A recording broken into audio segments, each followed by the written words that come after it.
Now we will discuss about the left hand derivative, right hand derivative, and we will see an alternate definition of derivative of a function.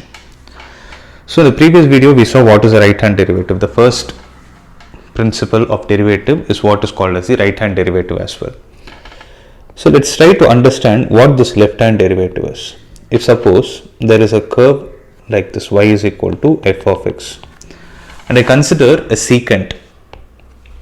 I consider a secant in such a way that this point is x comma 0 and this point is x minus h comma 0. So I am considering a point on the left of x which is at a distance of h from it.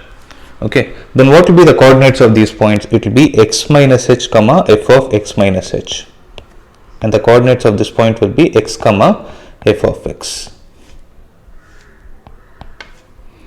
Right. Now similarly, what is going to be the slope of the secant here? So in this case, slope of secant is equal to f of x minus f of x minus h whole divided by x minus of x minus h. So this will be f of x minus f of x minus h whole divided by h. Right. So this is going to be the slope of the secant. Now if we need to make this as slope of tangent, then what should happen? Then limit h tends to 0. If I write f of x minus f of x minus h whole divided by h, then this is what is called as the left hand derivative. So this is also equal to f dash of x, that is dy by dx.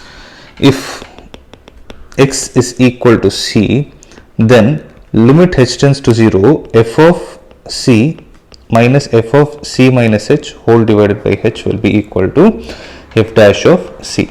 So this we can call it as left hand derivative at point c. Okay, so that's what we have written here.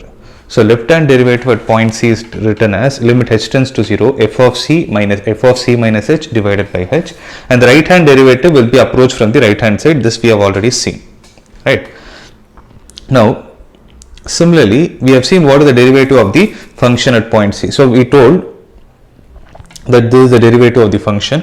So to define the exact derivative at a particular point, the alternate way of defining it is, I'll show you. So the alternate way of defining it is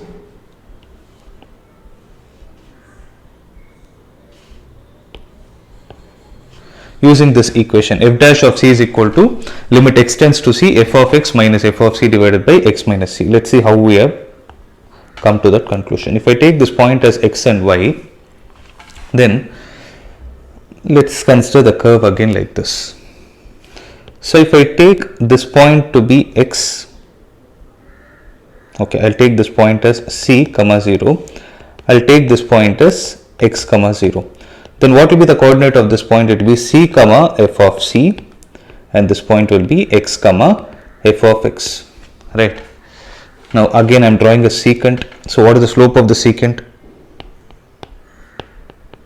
So slope of secant is f of x minus f of c divided by x minus c. So if the secant has to become a tangent, then you need to apply the limit slope of tangent.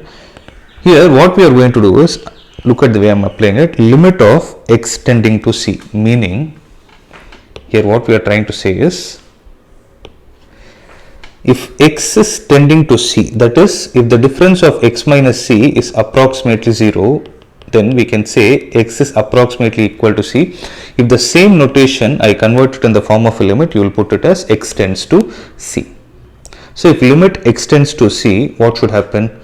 This value, the slope of the secant, that is f of x minus f of c divided by x minus c. If I am able to define something like this, then this is what is called as the derivative of the function at point c, or this can also be written as dy by dx at point x is equal to c.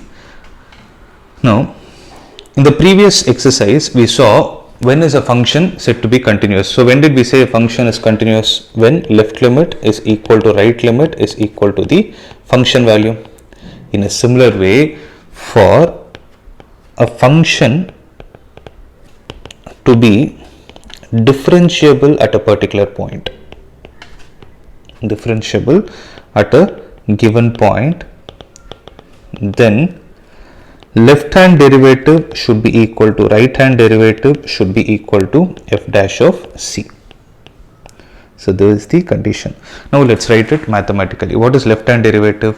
So it is easy to remember. Remember it like this. Limit h tends to 0 is common. So when you are talking about left hand derivative, you should start with c and you should go to c minus h. That is, you always approach like this. If I take this as the x-axis, if this point is c minus h will be here and c plus h will be here. So if you need the left derivative, always start from the right hand side and go to the leftward direction. So f of c minus h divided by h, this is left hand derivative, is equal to the right hand derivative. Again start with right, you start with f of c plus h, f of c plus h minus, go to the left, f of c divided by h. So this left hand derivative is equal to right hand derivative is equal to, what is f dash of c? That is nothing but limit x tends to c, f of x minus f of c divided by x minus c. If all these values are equal to f dash of c, then the given function is said to be differentiable at the point c.